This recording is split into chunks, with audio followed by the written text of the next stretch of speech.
Welcome to What the Heck's, your source for Warhammer Underworlds and under 30 corrective comments to set the record straight. I'm your host, Brian, and joined with me today I have the slighted party, Andrew. Say hello, Andrew. Hey everybody, it's me. I go by Drex, or Rex for short, because I'm sticking with the Canadians stealing our glory, even when they didn't deserve it. Yeah. A shame, a travesty. And also with us is his partner and fellow local, Fishmode. Hey, what's up? You guys may recognize me as that guy who doesn't stop posting stuff online, and I'm here to flood you in yet another way. So we'll talk a lot today about me, because apparently that's all I can do. Well, I love it. And we did actually recently give a test run of your 2v2 in version 2, and it worked great. And we sent you comments on that. So. That's right, you did. If anyone else tries out any of my stupid custom rules, I would love to hear about what worked and what didn't so I can refine them. There was a guy who played the tunneling multiplayer thing. I've got a couple people who have played the custom war scroll deal. I'm making this stuff up as I go. I have maybe my friend John and I will play one game to see if it works. And other than that, I'm just pretending like I know how to write rules. I don't work for a games company, and I probably never will at this rate. So if you have feedback, please let me know, because someone out there is going to actually play this and then hate the game because of me, and I don't want that. So let me know what worked and didn't. Making things up as you go along and having fun is called play. So that is what we're here to do. So for context, we are recording on August 6th. We have the Nova Open closing in on us. We are still waiting to see when Spitewood and all the new Grand Alliance boxes will release. I am just crossing my fingers that it will release in a reasonable time to digest prior to the World Championships. So hopefully that'll be coming up. But we're here to talk about the Tacoma Open. We have the first and second place players here with us. And like I said, setting the record straight. During our last episode, 175, we had Phil and Davey got their wires crossed and incorrectly believed that the Canadians had stolen from us yet again. And said that Andy Hammersauce, great guy, had won the event. Not true. I did. Wait. In your previous episode, you guys said that? Yeah, clearly you didn't listen. I didn't know that. I thought you guys were learning live that they said, here we have the live reaction of the slighted party. Andrew, care to comment? I would have never agreed to be on this thing. It was super cool. Anyway, I think Andy, from Vancouver. Hammersauce. Were you guys oh man, he played Mollog? What a psycho! Don't say you guys. It was Phil and Davey. They're the offenders here. Oh my lord! Give me their. Yeah, Brian had nothing to do with that, but yes. Had I been there, I would have corrected them on the spot. Oh no, that's so cringe. Can you hear the pain that you've caused, Davey? So, no, Andrew here won the Tacoma Open, and we're here to talk about that.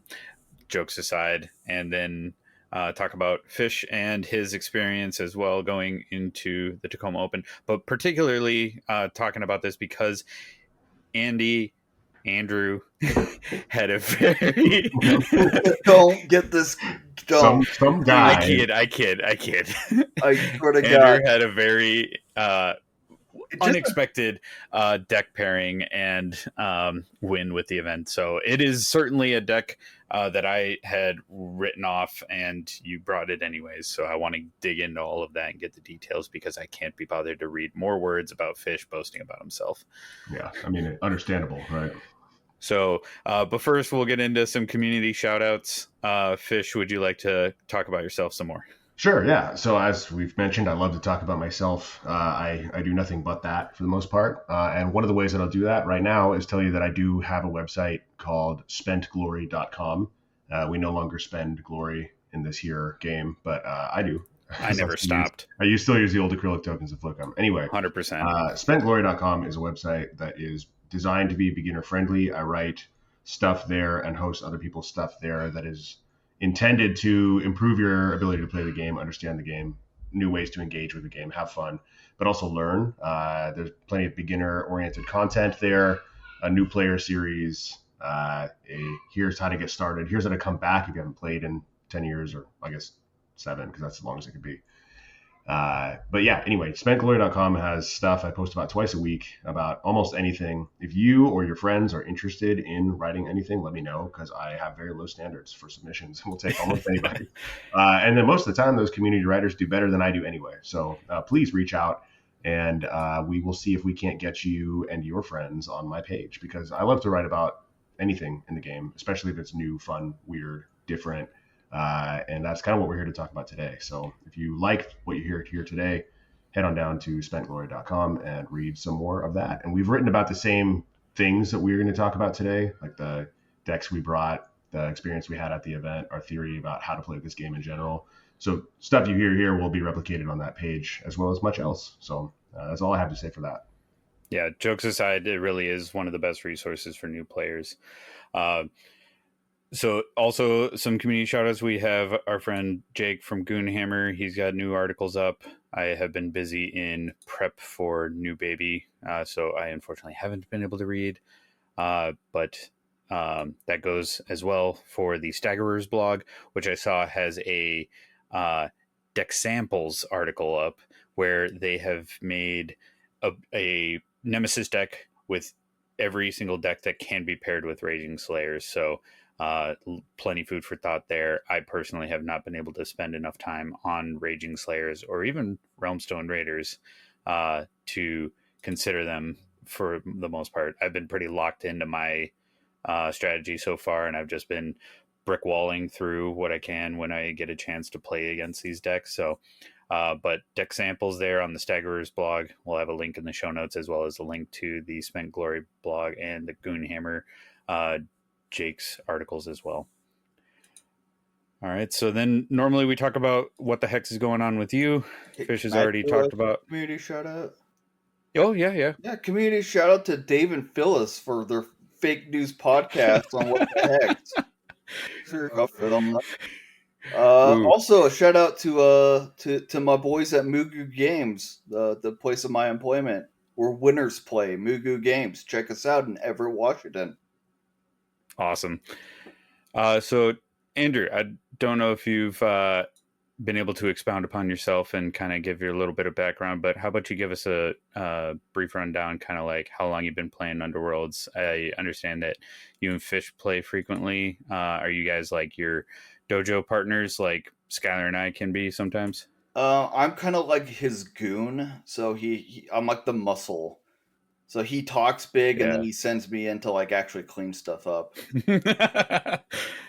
Yeah, so also for background, you also took first place at the Las Vegas Open this year as well. Yes, I sure did.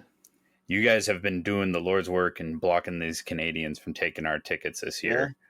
It's fantastic first, work, him sir. second, always. Fish, how do you feel about that? Proud of your boy, or are you building up some resentment as a Sith apprentice? And Fish has muted himself. He's left. He's gone. Cool. Yeah, I think I heard a new player in the background, so maybe he's had to step away. That's for our child. Some direct care. Was that your kid? Yeah, it's our child. Oh, sorry. I was muted this whole time. That's hilarious. Okay, that's cool. I was we called it out, but you were probably talking about yourself some more. Yeah, that's the usual. So you didn't really miss a lot. But what I was going to say is that it's important that Andrew has the opportunity to feel special every once in a while. It doesn't happen often. Not that I would ever throw a match, but if I were to throw a match, it would be because I love my friend. And when we played in Las Vegas, it was the same kind of thing. We showed up and we were pretty well prepared, and we ran into each other at the top. And Andrew won because it was an important game, and he always wins the important ones. And then we did this again, and we were pretty well prepared. We came in, we faced a variety of threats. We did pretty well. We faced each other at the top, and Andrew came away the winner because he always wins when it's an important one. But I have a lifelong record of our games against each other, and I win more often, and I have a larger glory differential. So who's the better player? It's Andrew. But when we play at home, apparently he goes easy on me there just to like pull a fast one on me later. And that's one of the ways that you can get someone to just lull them into complacency. Legitimately, in the games that we play in competitive moments, I think I am conceptualizing this as just like a game between two friends at the store, like we usually have. And he's like full like battle mode the whole time, which I'll do against everybody else, but I just cannot I just cannot I make the stupidest mistakes against him, and it's funny. But I mean, that's just how it is. Yeah, Skylar and I, we will play, and at times, depending on the meta, is usually like a 60-40 win rate. Either one of us going, depending on who's playing what in the meta, and as the meta changes. But for a while there, it was he would win the majority of the time in our prep, and then at the event with the stakes on the line, I would end up winning. And then recently, I found myself at the mercy of him on the opposite end of that. And then he goes and throws the game against Mark. So we'll just table that for now. Gotta throw shade where you can. So, but yeah. So Tacoma Open. I have not had the privilege to go out there. How was it this year? Just as a con in general, I've not been to a U.S. Open yet. I've been 3 times. It's my 3rd time. It's about the same on Underworld's front as it has been, but the rest of the convention is getting bigger. More people there playing for more rounds. I think they extended it a day to finish all the 40K and AOS stuff. There's like a big narrative thing that they're doing that has people in costumes, and you can I don't even know how their system works, but that's apparently the largest narrative that has ever been held outside of the grand narrative at Worlds. So Tacoma's happening, I guess. So if you are ever able to travel in July, that's when they always hold it.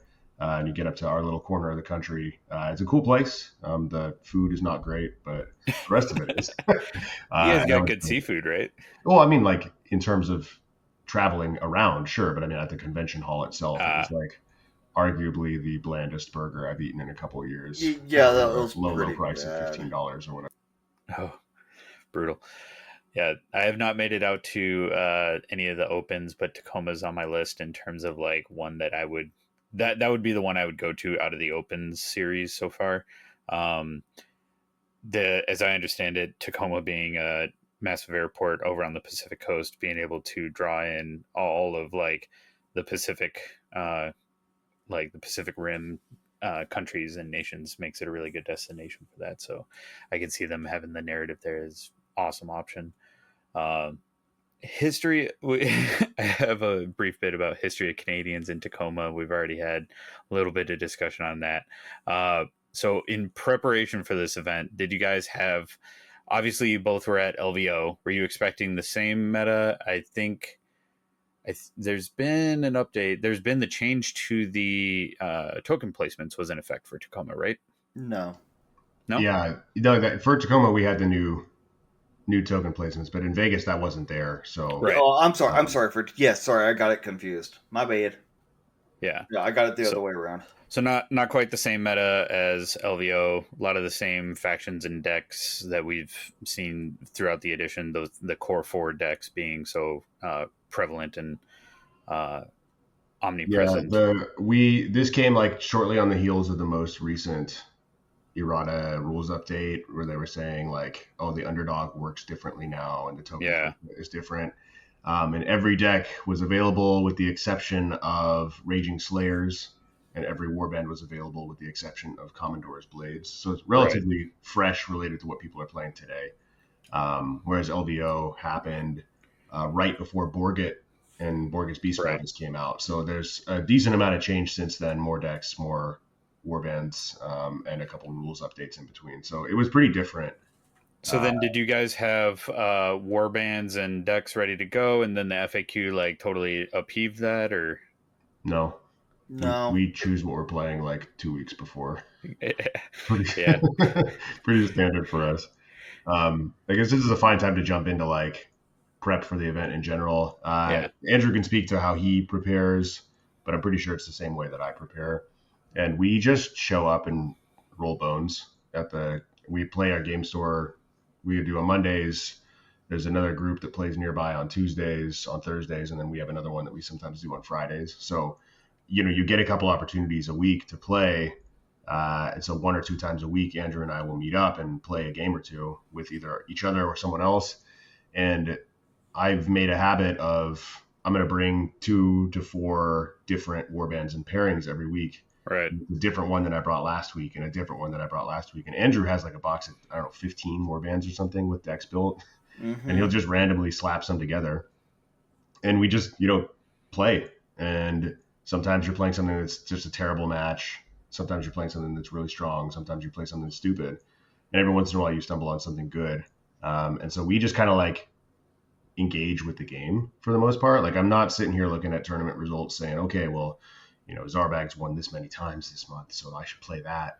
And if anything, I'm looking at that stuff and staying away from it because I'm not really interested in playing someone else's game. I say, hey, this is a set of decks I haven't tried out yet. Here's a warband I've never tried with this deck, and you just try it on for size and see what you find. And every once in a while, we'll land on something that feels better than people gave it credit for, but also is kind of uniquely ours. And so that's how it happened with me. I was playing the Emberwatch just because I haven't played them a lot. I just finished painting them. And I said, well, I like Rack and Ruin, so let's try that. And it happened to be a very nice fit for them. And I don't think anyone else was really doing that. But that was my approach, really. It was just have fun. And when you find something that's fun and you happen to look back and see that you've won a bunch of your games, you think, maybe I should take that to the tournament. So that's really what happened to me. I was not thinking, can this beat the best thing out there? Can this beat whatever is winning the most recent events? It's just like, am I enjoying playing it? And do I feel like I have a strong chance? And, as we narrowed in, I was definitely fine tuning the deck and thinking about it and reaching out to phone a friend and say, do you think I should cut this objective or whatever? But it wasn't so much based on what I thought I was going to see,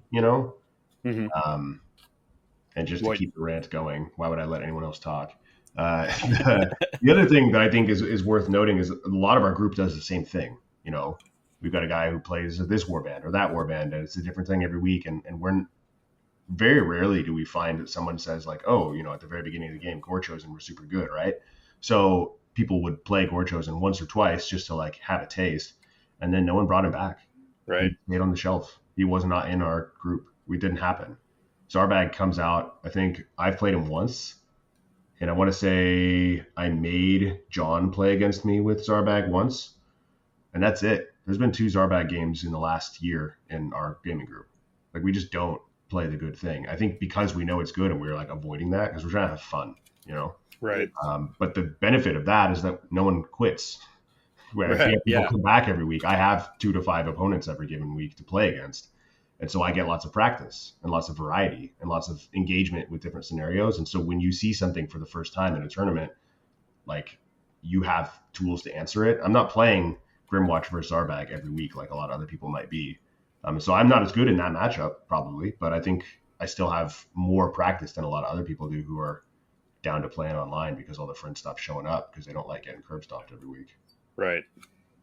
Yeah, the boogeyman does exist, but he's not everywhere. Like, and if you just bring him everywhere you go, like if you're gonna be the boogeyman, then there's consequences. So Andrew, what was your prep looking like? Were you? Is it everything? I heard some hems and haws, so I wasn't sure if you were like, actually, I did have something locked in, and then the FAQ screwed me. I don't think so. No, that's probably Andy you're thinking of. So like what Fish was saying, you got the briefcase of 15 warbands, you were ready to throw down with whatever, and then you just pivot when the FAQ came. Well, we don't really play overpowered or super good stuff like you said. So when an FAQ comes out, it's almost always a good thing. Or we're like, why didn't they fix this? Yeah. So, yeah, the FAQ really didn't do anything to affect my playstyle. It's more of like, what's good right now? And how can we kind of counter it when we are introduced more into them?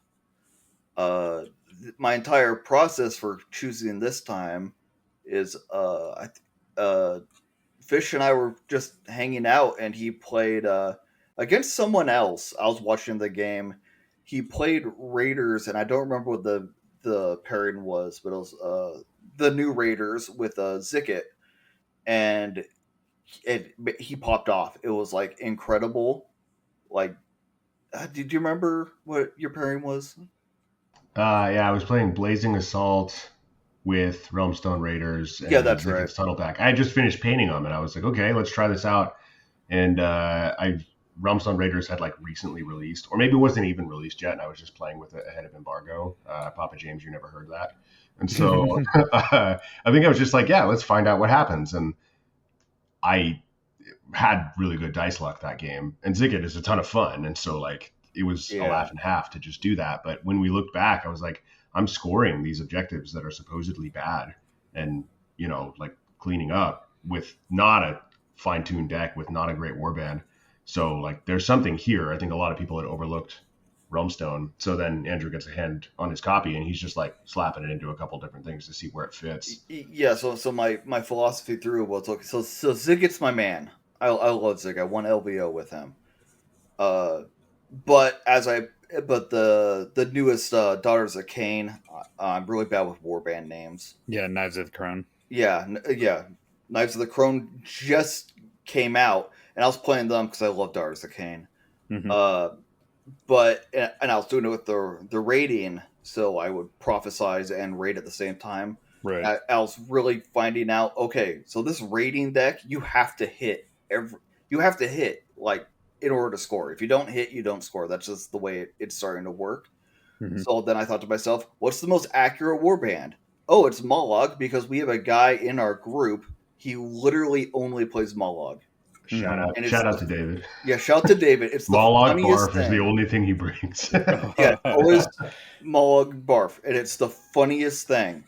So I was like, oh, Mollog doesn't miss if you play him smart. With the nasty critters. With nasty critters. It's insane. Yep. It doesn't even need to be Mollog that hits. It can be any of his minions that hit. And all of his minions hit because they hit on, because they flank and surround everything that they get up to. So unless somebody has like the brawler upgrade, you hit all the time. Sure, it only does 1 damage, but everything in scoring in Raiders is about like successfully hitting stuff. Doesn't say anything about killing stuff.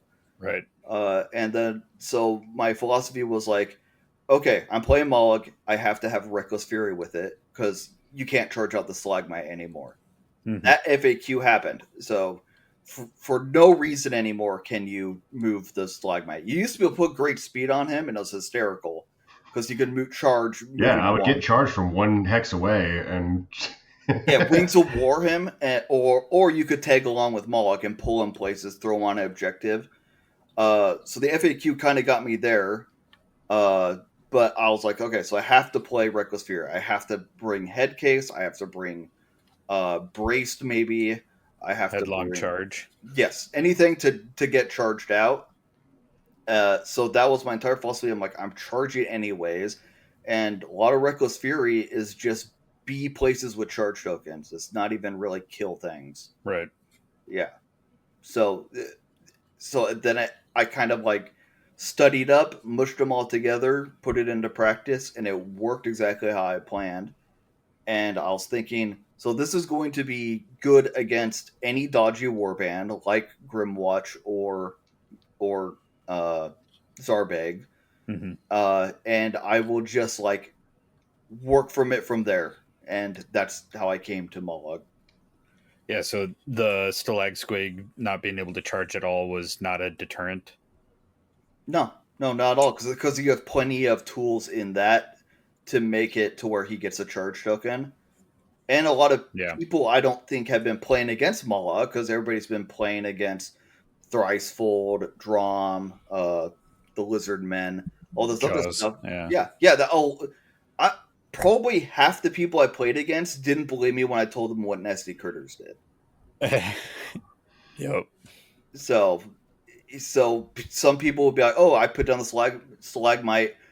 Like, if I didn't have in my opening hand, because you draw cards first, I would always redraw to try to get Headcase or something, or something that could give him a charge token. If I didn't get one, I would purposely put him someplace where he's flanked and surrounded so they would kill him.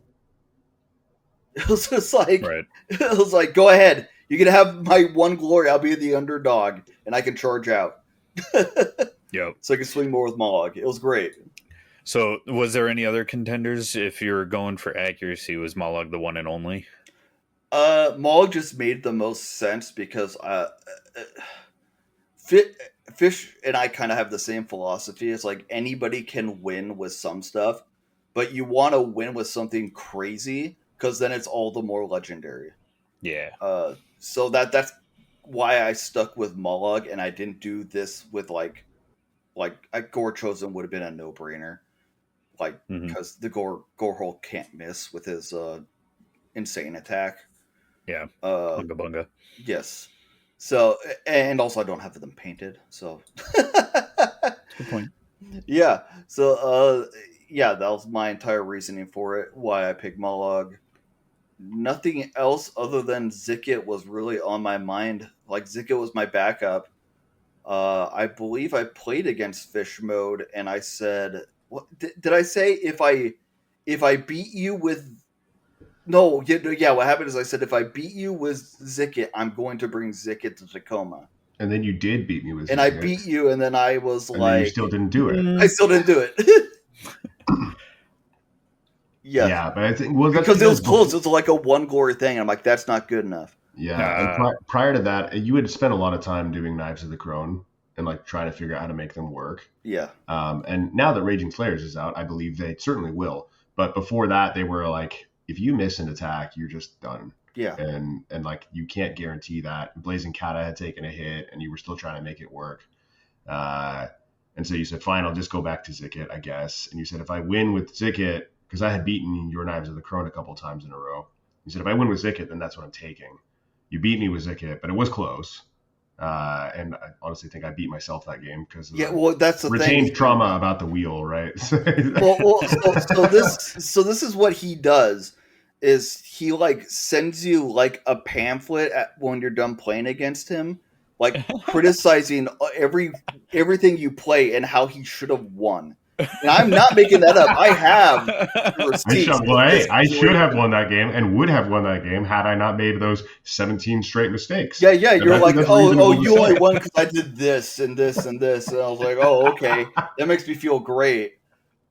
So anyway, for anyone listening out there, I strongly, strongly recommend you get yourself a friend who you can play with every week for years, because then you can have this like great fun. Just dump on each other all the time. Like that's the secret. If you want to ask, how did we win? Well, I didn't win. How did Andrew win? Yeah, well, I mean, you got second. You weren't going to get first, man. So no, I wasn't going to get first. How do you guys win when Dr. Fish sends you a thesis after every game? Yeah, that's the way we win is you just play. Yeah, you don't have to be good. We weren't good. I'm not sure we're good now, to be honest. But we definitely were not good back in the day. But we just played and just keep doing it. And like you will get better if you play 100 games in a year. It doesn't have to be against skilled opponents. It doesn't have to be with good decks. Just like grab some cards, grab a friend, meet each other at Starbucks if you have to, and like throw down. And honestly, like that's the secret.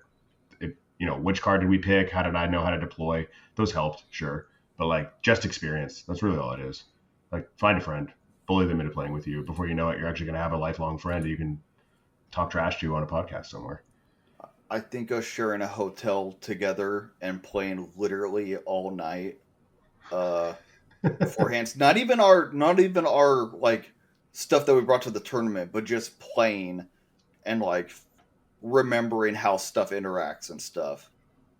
It helped a ton, I think, at the tournament. Yeah. Yeah, so showing up the day of, looks like 14 players total. I'm seeing a lot of the Rain City Thunderworlds. 4 of you guys? Yeah, we had, nice. It was me and Andrew, our buddy Baja Brian, and then I got Cam, who just started playing earlier this year. Yes. Or maybe at the end of last year. Came in because he saw you could buy Thundrix, and he plays Caradron in AOS, and he was like, well, I'm going to get that box then. And I said, no, don't buy that box. I actually have an extra set laying around because I don't really need them. And so I just gave him mine, and then he felt obligated to come back and hang out with us. And that's the only thing he really plays. He played like Rack and Ruin and Pillage or something crazy with them. And he ended up getting, I think, like 5th, because you Nice. just show up and play and have fun. And like, yeah, he's a cool guy, and I expect he will continue to get better as he gets more time playing. And even with like taking a jank pairing and being new, he still did really well. So that's all you got to do, kids. Just show up and play. Yeah, and first taste is free. Give them the free warband the first time, then they feel obligated to keep coming back, and then they perform well, and they're like, "What?" It's great.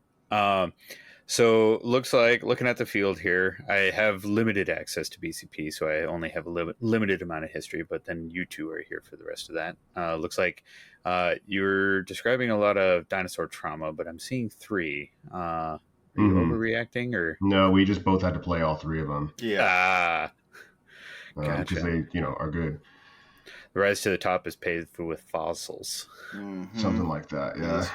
I believe I only had to play 2 of them, to be fair. But I can't remember. It was a blur. No, did you not play Damien? I played Damien, and I played So you didn't play Yuri then? Because I know you played Brian. Did I play Brian? Yes, I did play Brian. Yeah, that's true. Then I forgot that's what Brian brought. There's 3 more Emberwatch. Or no, 3 Emberwatch total. 3 total, yeah. Yeah. So it was a not popular the unique choice. snowflake there.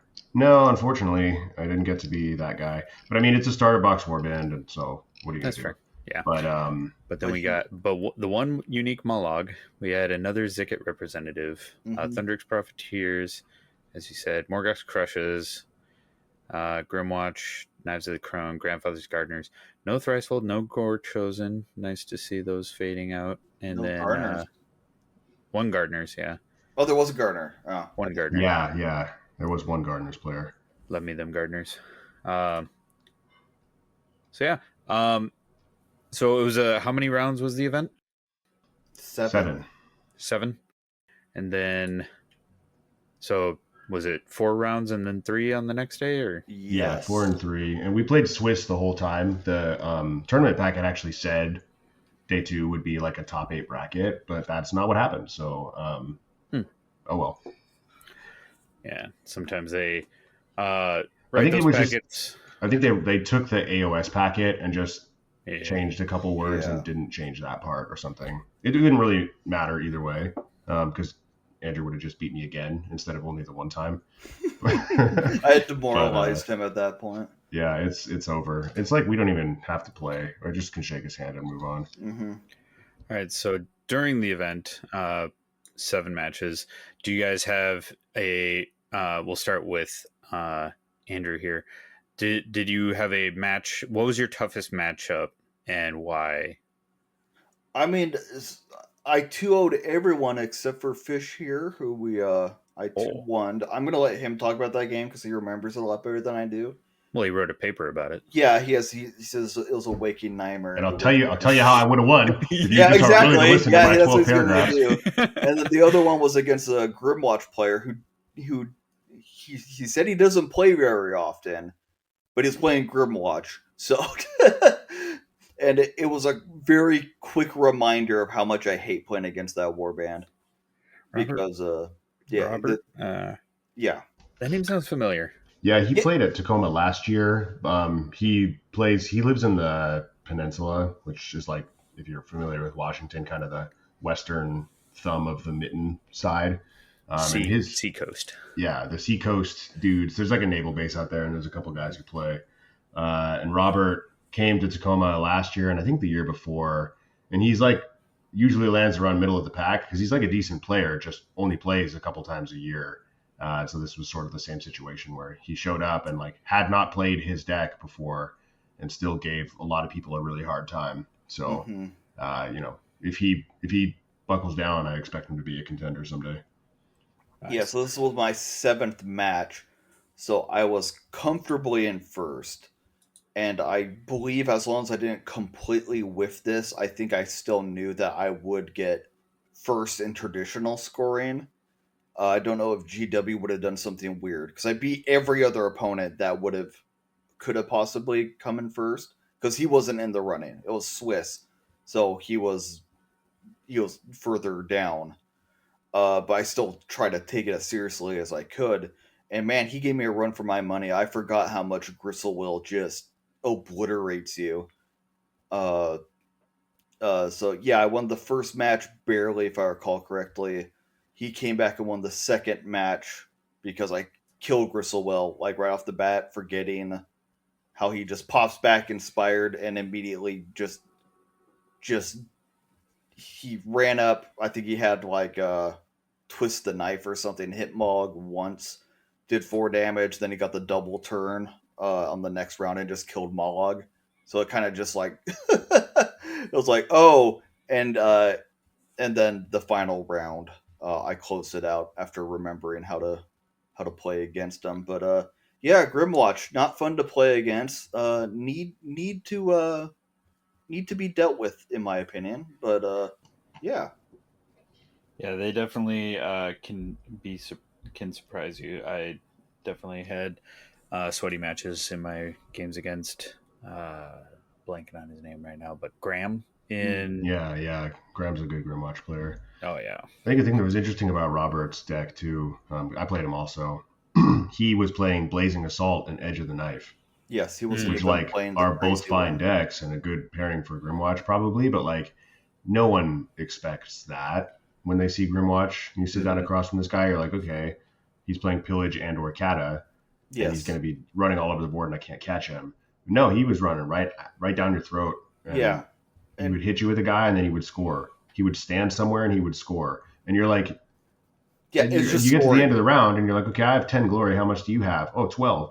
How is that possible? When did you score? And you look at his cards, and he scored all this stuff, like just by playing the game. And like it was it's like I played plenty of Edge. I love it, but like I've not done Blazing Edge with a Horde before, and like it worked, and it opened my eyes to a brand new thing that I thought was pretty cool to see. Like, there's more ways to play these warbands, even if you think you know how to do it. Like there's try a different pairing, see what happens. Mm-hmm.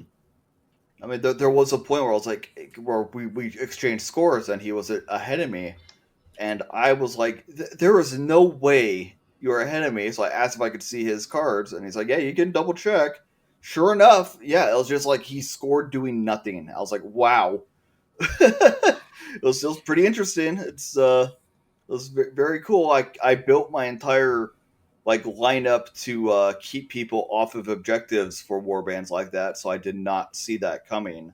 I didn't really have too big of an answer for it, other than Mala could accurately kill everything in one hit, but he just brings them back immediately. Right. Did he kind of throw rezzed fighters straight in Molog's face then? Yes, over and over and over again. So I just had to ignore them and just go after his. Just keep moving on to the fresh targets. Well, no, go kill his leader. Just keep moving Mala, because sure, he hits Mollog. Mollog inspires. Hey, Mollog's doing 4 damage now. I'll go one shot your leader. That was kind of my philosophy. Would he? Did most people, or did he ignore Stalag Squig? Give you the Did he? He went straight for Mollog over and over again, which so then you had to use tech to get Stalag Squig with a charge token. Yeah, so I was able to do stuff like that. Yeah, I believe in both of my games, if I recall correctly, I got headcase in both of my opening hands. So that'll help. Yeah, that solved that problem.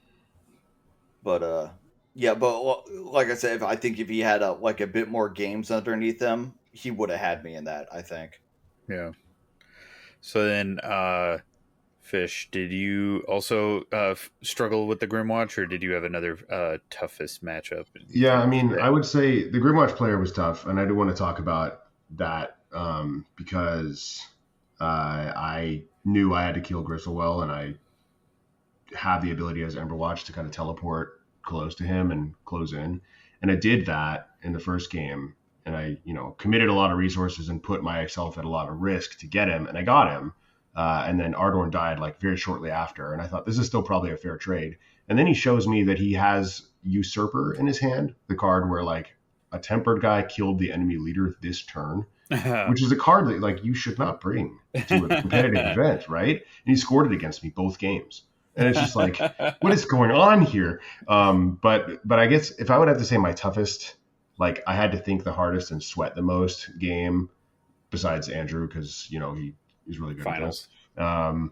Well, I actually played him like third round and lost. And I was like, well, there goes gold. But the hardest one that I had, I think, aside from that, would be Yuri Romanov. I don't know if you've heard of that guy, but top 8 player in the world, pretty good.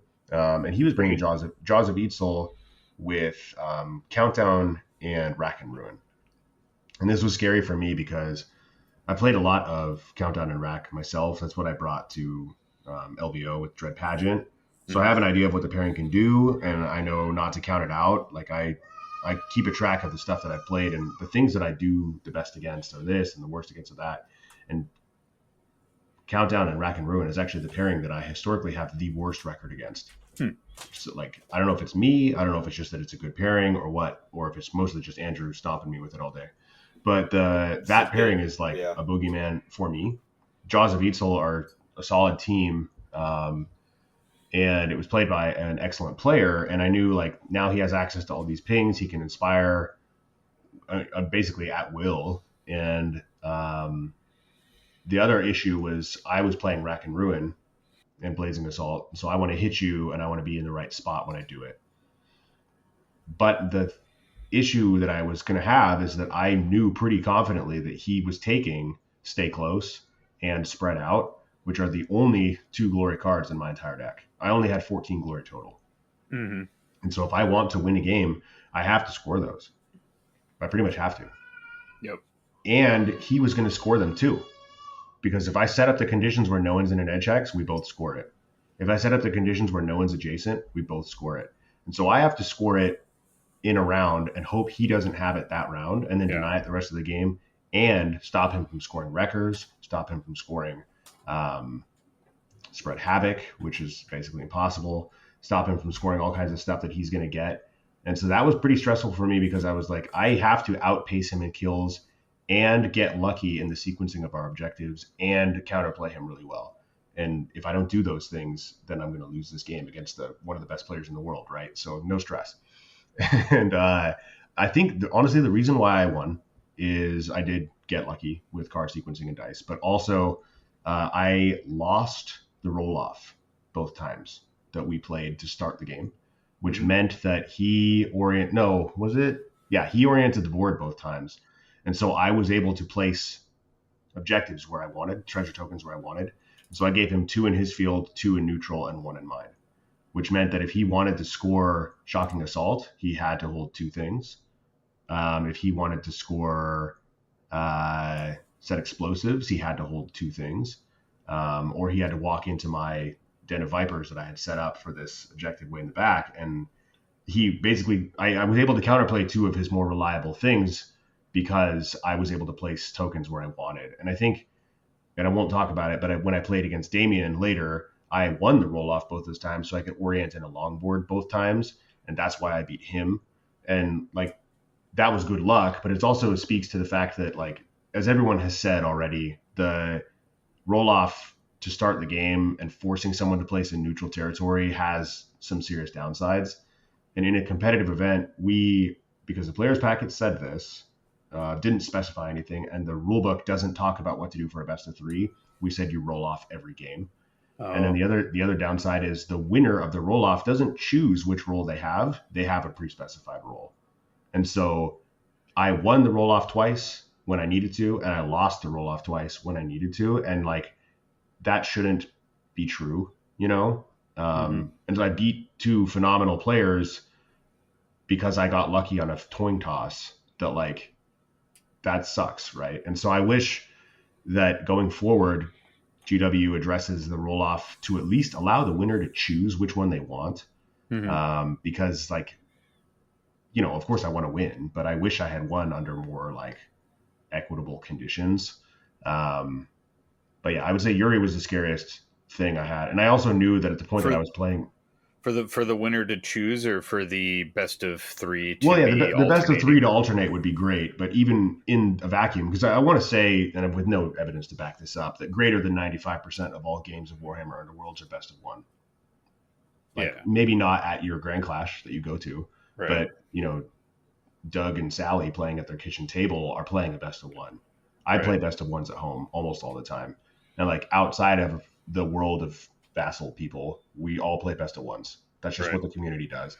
And so I get that Games Workshop doesn't care about what a best of 3 might look like in their rule book, but the winner should get to choose because you won, right? And like if you would rather orient the board and you lose, well, too bad for you. But if you would rather not place the first token or place the first token and you win the roll off, you should get to choose that stuff. And we just currently aren't in that world. And I'm hoping that's what they do for the next rules update. Yeah. I mean, I kind of like that you don't have to choose personally. Hater. Yeah, I don't know. It just I kind of like that. It's like you don't have to like build your deck specialized in hoping to win that main roll off. I kind of like it just being like, okay, I Got to be prepared for both scenarios. Exactly. I don't know. That's just my opinion. Maybe it's from years of playing like Warhammer 40k and the person saying, okay, you get to go first. I kind of like that in current 40k. It's like, you won the roll off, you go first. But, so, I don't know. But I haven't put much thought into it, but yeah. Definitely rules need to come into play for best of threes for tournament play. Like that. I agree. Like, I don't mind if you do, you know, the winner is determined to do X. But if for best of 3 it's alternating, yeah, I get that. Like the vast majority of games are going to be best of ones. But I think anybody could just say, "Oh, you got it this time, so I'll get it the next time," kind of a thing. But but it's also because in the 40k games, I've seen plenty of people play where it's like if they lose that roll off, and then the opponent's picking, they just do a full denial deployment, or, you know, in this case being like longboard hiding, or if they're winning that roll off and they're going to have more chance of going first, then they're going to, you know, square it up and try and go closer. It's hard to translate from 40k into Underworlds, but just as an example, I'll say that. No, you and I think have a similar understanding of that alpha strike or denial deployment. So and there's times where I think GW just doesn't understand what this game is with the cards. So I think that designers with 40k Age of Sigmar experience are like, what am I doing with these cards? Well, and I think to continue the rant, I love you, James Workshop, but you got to get it together. Because the other issue is we look at, as we headed down the stretch, and Andrew says he's playing against Grimwatch, and he knows he's pretty much got it in the bag. He's 2-0'd literally everybody except for me, and he still won. So he's like, how could anyone beat me, right? And hubris. Yeah, well, sure. Yeah, there's that. but the thing is, because when I got down to the last point, I was looking at this and I was talking to Damien, because we at that point, based on the way that it worked, knew that the winner of our match was going to get second place unless Andrew lost and some other things happened, because the way that the tiebreakers were specified was tournament points. If you win, you get 3. If you lose, you get 0. If it's a draw, you each get 1. Mm-hmm. That should be the winner. Fair. That's fine. If we're not doing like a bracket with a top cut and single elimination, then tournament points are a fine way to do a Swiss tournament. But the primary tiebreaker was opponent win percentage, which you cannot control. And so it could have ended in a circumstance where you had Andrew get second place, losing to a person who he beat, because he beat everyone 2-0, and some other people might have lost some games 1-2 or won some 2-1. And like, that's their primary tiebreaker. And then the next tiebreaker they had was total glory points, which, like, a win is a win. You don't need to run the score up and like reveal what your objectives are, all that kind of stuff. It wasn't glory differential, it was total glory. And so if you have a lower ceiling deck, that's punishing to you. Like, they didn't do head-to-head record ever. That wasn't in the tiebreakers at all. Game losses, not in the tiebreakers at all. And so, like, they legitimately just took the AOS thing and dragged it into our game. And it's like, well, if we're playing best of 3, there are extra tiebreakers in which you can consider. And they didn't I don't think put any effort into that, which I get because it's a 14-player tournament and it's their like fourth most popular game and whatever. But like if you're gonna run a professional event, like just think about the tiebreakers a little bit more, please. Yeah. And it's fortunate that that didn't happen. But in previous years, at previous tournaments I have been to, the winner won over someone who beat them head to head, and that I don't believe should happen. Mm-hmm. And I know the email you can send that response to and your thesis. I have, and I will again. Excellent. Also, Luckily, we know. Just to finish off this point, did we figure out that it would have been more beneficial to play all 3 games? Yeah, because then you would have more total glory. So if you're confident you would win, you'd like want to throw. If you knew you could handle this guy, you should throw game 2 and then beat him in game 3, so that your opponents have a higher lose game 2. Your opponents have a higher win percentage, and you have more total glory. Like that's the strategy that incentivized, which I think is terrible. You should try and win 2-0 every time, but you don't have to blow them out. And like that's just not what we were told to do by the scoring packet. Yeah. So anybody running a local event that wants to use BCP, don't just go on the default. Email one of us and we can steer you correctly. So on from our toughest matches, what were the favorite opponents or favorite moments? Was there something that you wanted to pull off with your deck and your pairing that you were able to do, and it was, hurrah, or just a fantastic moment shared with your opponent? Andrew, start us off. Always, it will be whenever I have the stalagmite on guard. He literally, if you're adjacent to him, he cannot fail his save throw. It's incredible. It's so much fun. So it's like, yeah, you need to at least hit him with 2 dice to even have a chance of hurting him. So that happened a couple of times, and it's always fun to see the look of shock on people's face, or when they realize that they just charge into my trap. Because the little Mog minions they're so wonderful. They're always doing such fun things. So yeah, there's a couple instances of that. My game with Michael is always fun because we kind of, I like seeing him in pain, I guess.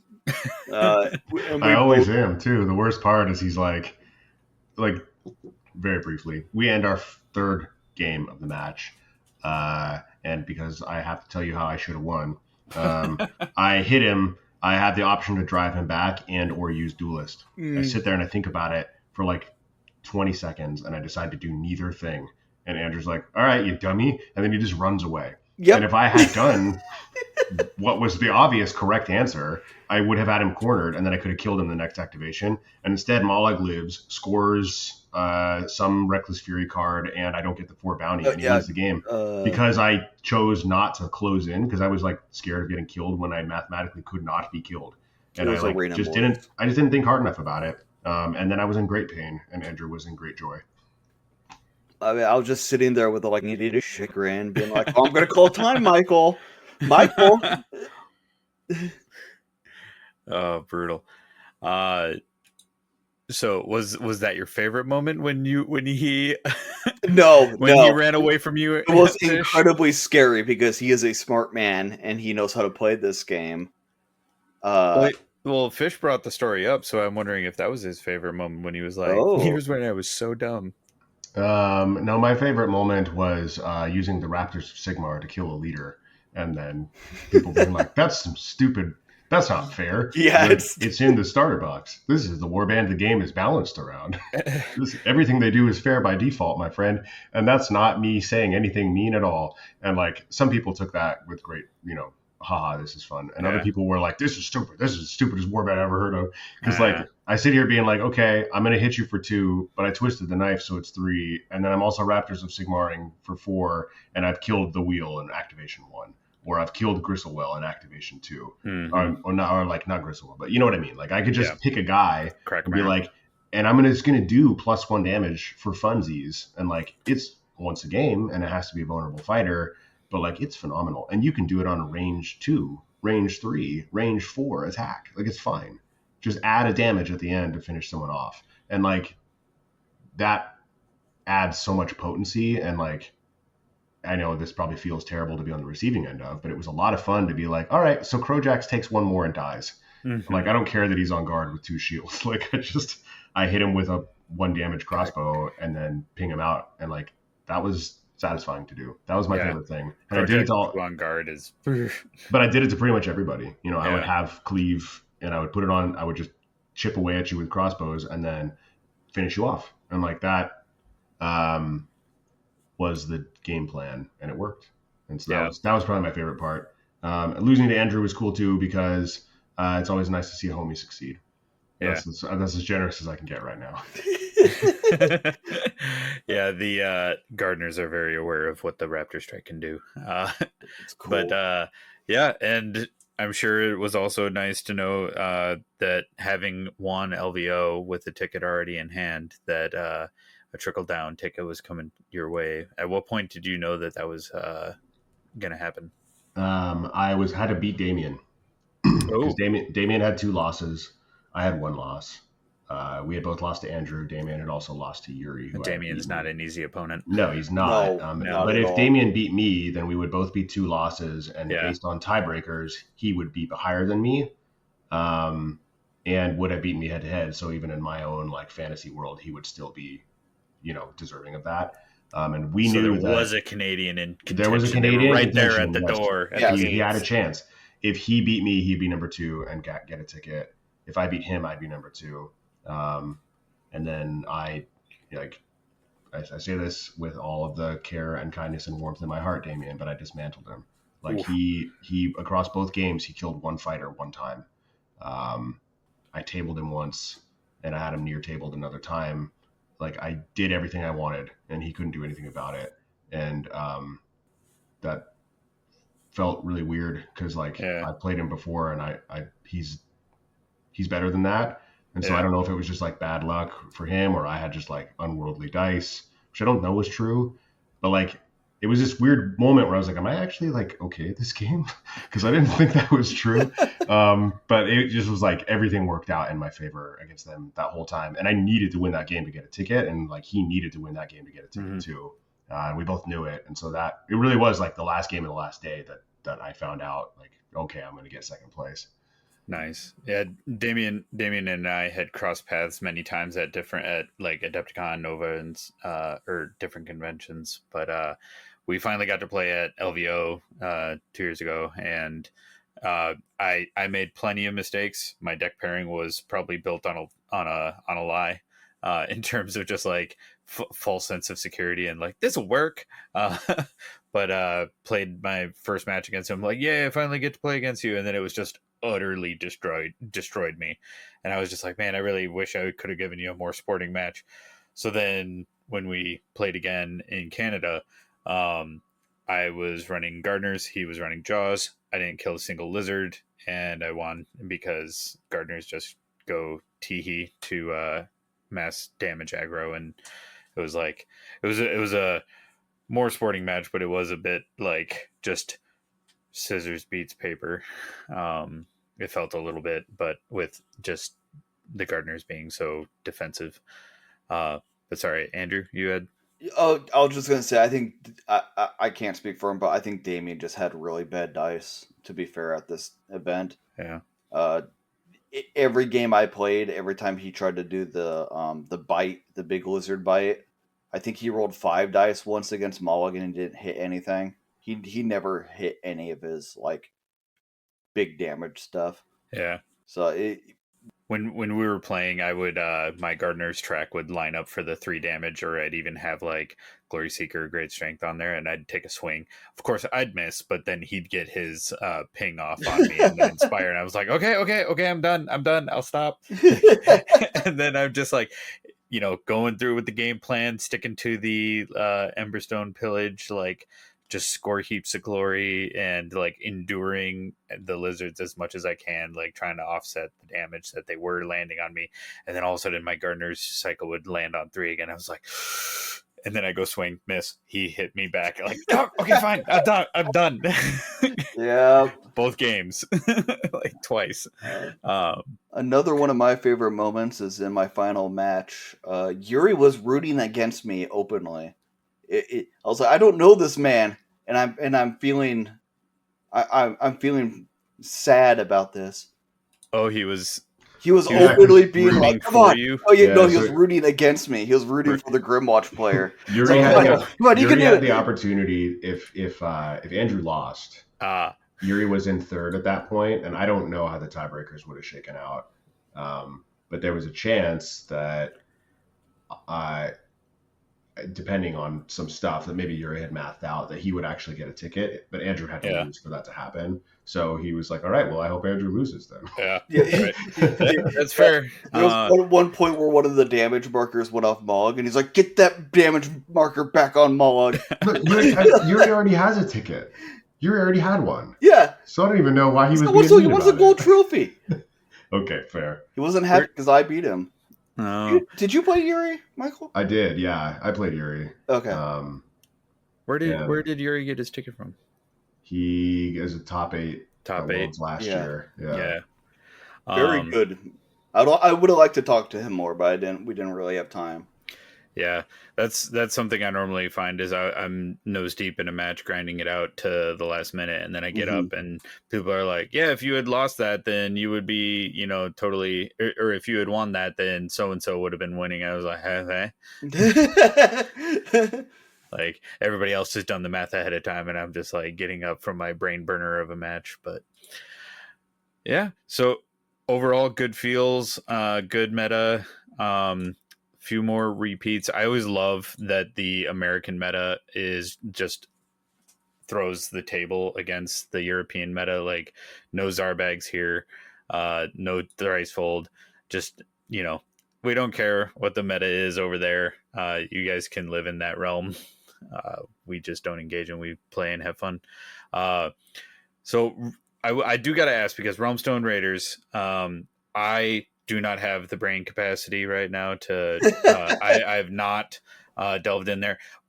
Did you feel it how did it feel in the game? Like, were you counting your cards? Were you having to like consciously like, no, I need to not, like, Skylar tried to explain it to me in like a way that he was trying to card count, and he was really doing a great job of it, but he would get done with just a one of one casual match and just be like completely fried, like eye twitching and everything. Were you trying to do any of that? Were you just kind of go with the flow, like making sure those accurate attacks landed is really all you need to worry about? The closest I got to card counting is I always tried to make sure I had one Emberstone card at the bottom of my deck. That was really it. So I would always know in the final round I would have access to it, because I pretty much would always go through all my power cards.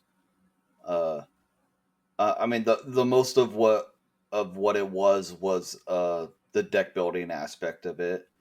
A lot of those cards aren't very good, so having to pick and choose which one will actually help you out in the situations was the biggest difficulty of it. Playing it itself, like I said, I just played max accuracy on Mollog.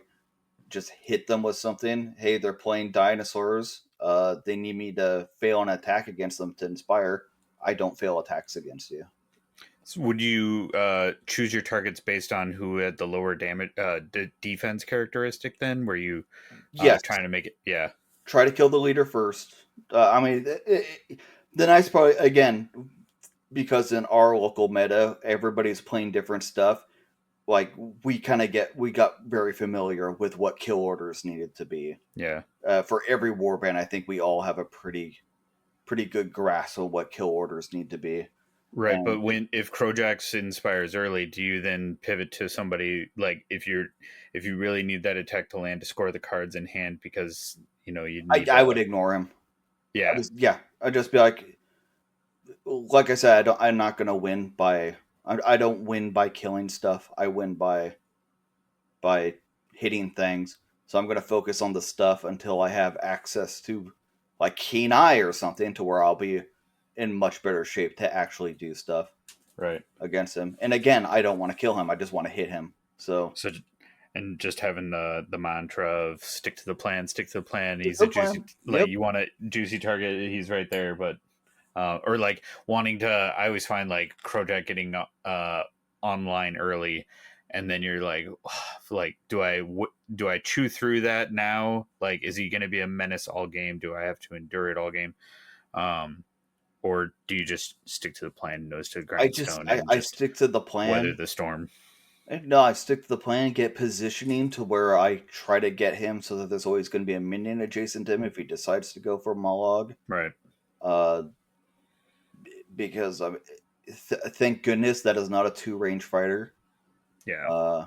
No stretchy arms here. No, yeah. I mean, he's got long arms and a long club, but long arms, long club. yeah, three Gorhole damage. can do it with just his little stubby hands for some reason. GW, the ogre, Black Powder, he only has range 1 for some reason.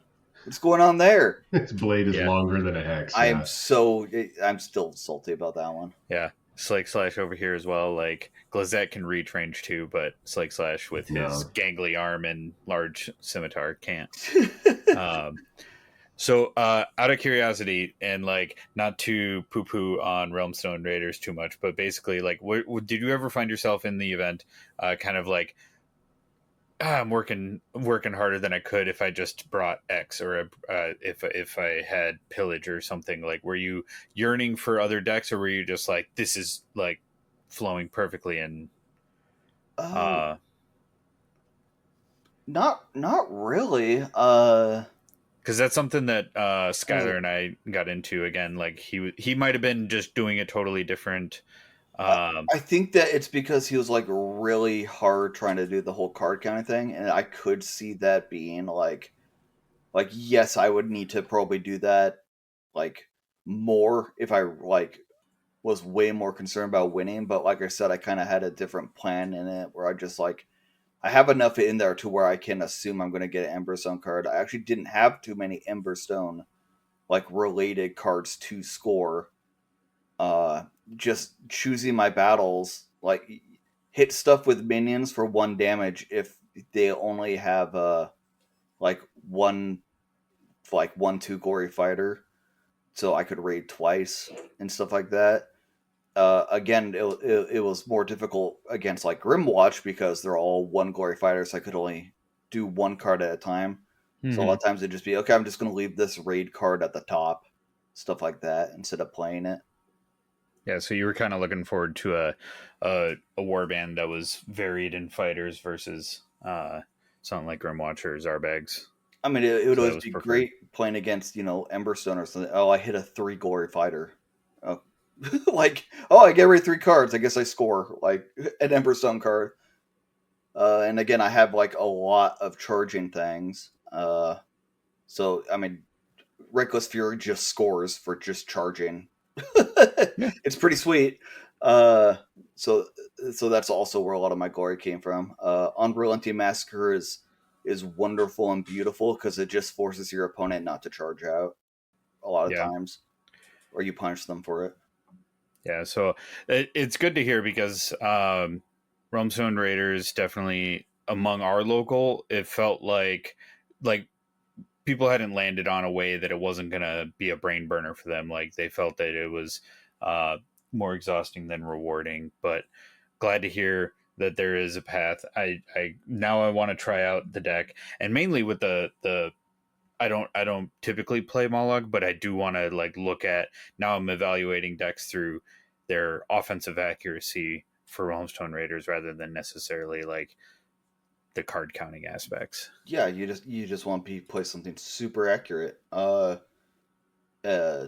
learned it by playing Crohn's, and that was a mistake. That's where all the brain burn was happening. So I had to keep prophesizing. I had to keep track of rating. And so by the time I started playing with it with Mollog, I'm like, oh, this is simple. Like, awesome. So any final thoughts for you guys? Anything that we haven't talked about that you want to talk about? Go play in tournaments. Bring your friends. Meet new friends. Go again next year. I can't recommend it enough. I don't care if you're already have a ticket to Worlds, if you don't care about going to Worlds at all, if it's you've never played a game before in your life, like, show up and register for an event. These are super fun.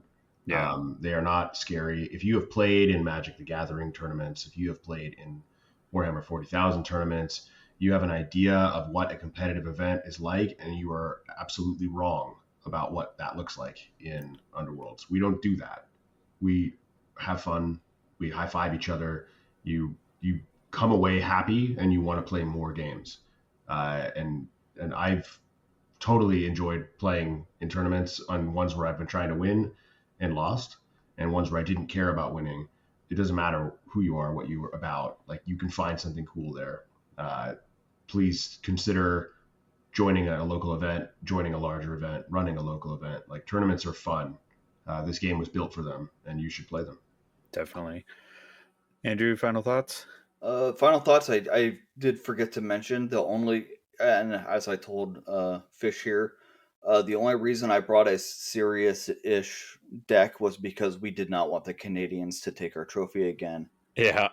And I think, is this the first Tacoma Open where a Canadian did not come out? This is the first Tacoma since the inception of Tacoma that a Canadian did not come away with gold. Yeah. Yes. Yeah. So, So stay you can out. Thank us for that, Uncle Sam. We were threatening to call ICE if they did win. And stuff like that. And yeah, just find friends to play with, drink some Baja, like just have fun with it.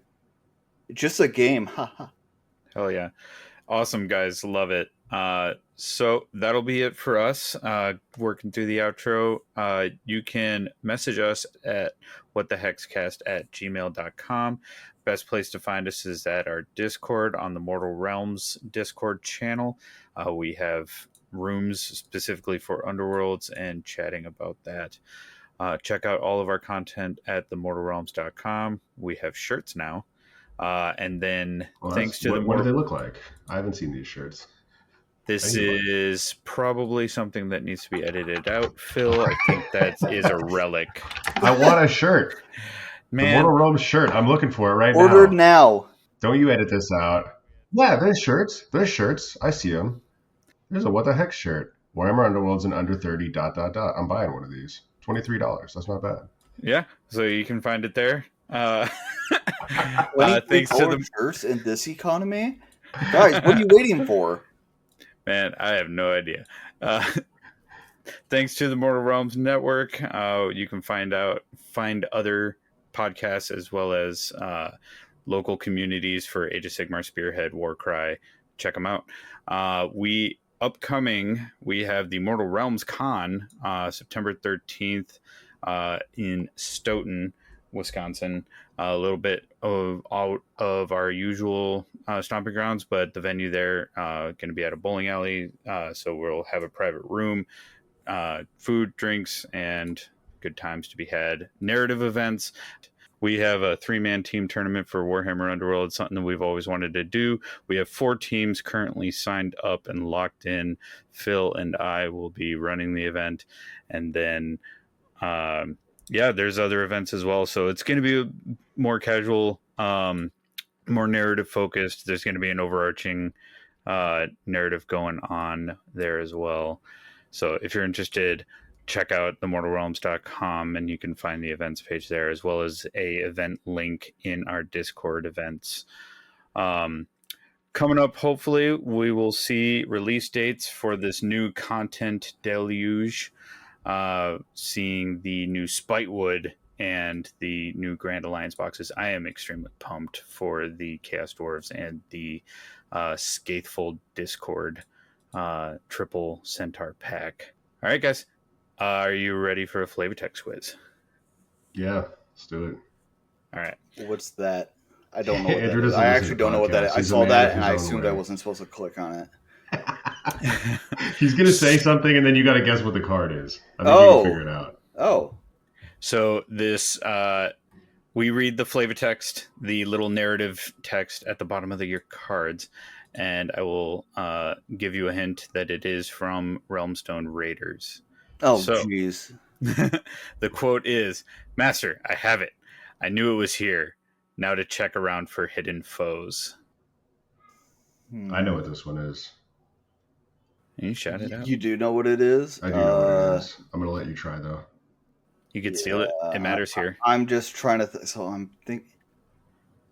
It's either... I'll give you a I hint. would assume... That's It's got a upgrade. picture of Markov, Prentice Markov. He's the one who's saying master. He's on it. Does that Oh, help you? It was in your deck. I'm is. so bad with names. Which one was Markov again? He's the He is exiled bad. dead. He's the exiled dead, like Crypt Keeper boy. Igor. Oh, No, it's okay. pronounced Eagle. You can do it, Andrew. I believe in you. I don't think he. Yeah, It's a cute name. Whoever picked it, I think they did a it's really either good Realm job. Stone Raid or Sherbet, maybe. I don't No, know. it's neither of those. Is it an upgrade No. of deploy? Yeah. Hidden knowledge then. No. Okay, I don't know. It's Good Raiders, guess. it's Manipulated Raiders fate? Premonition. Raiders Premonition. It's a really Raiders cute name. Whoever Premonition! came up with Oh! this That is question. correct. It's because you had the premonition that raiding would win you this tournament. And I think that was just really nicely done. Gift wrap with a bow. Excellent choice. Yeah, we lean into the Wanda. dad jokes here. I love this card that has 2 warbands that aren't in the game currently. Well, one of them's coming back, right? Isn't the Exiled Oh, Dad, Oh, yeah. his coming back. That's why I said current. Exiled Dead's coming Yeah. back? Woo. All right. So your recommended listening today is "Come as You Are" by Nirvana. I've been your host, Brian. I just want to I've lose been- all the audience by saying Yeah. Nirvana's overrated. Davey's the lyrical one here, so Nirvana's not overrated. Nirvana is from Seattle, and therefore it's great. I'm doing my best with just pulling from a 30-probably-year-old song. Yeah, well, it's still a song. I've been Fish. I've been Drex, Rex, and all. Yeah. D-Rex. And Andrew, Drex. possibly even Andy, depending on who you ask. Shout out to Andy. Let's do a Yeah, shout out. actually, To Andy. Andy's He's a a nice bro. guy. Andy's a great guy. Yeah.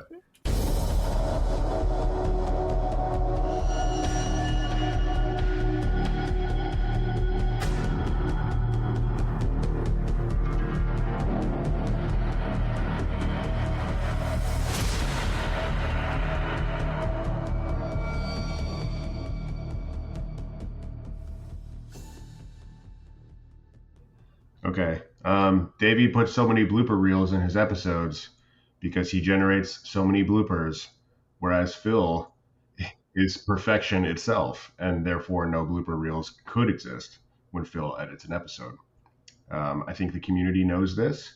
I think that anyone who's listened to the podcast knows this. Phil is greater than Davey in every conceivable way, and I have no defense for him, and nor does he have defense for himself. Phil, you are king, and we all know it.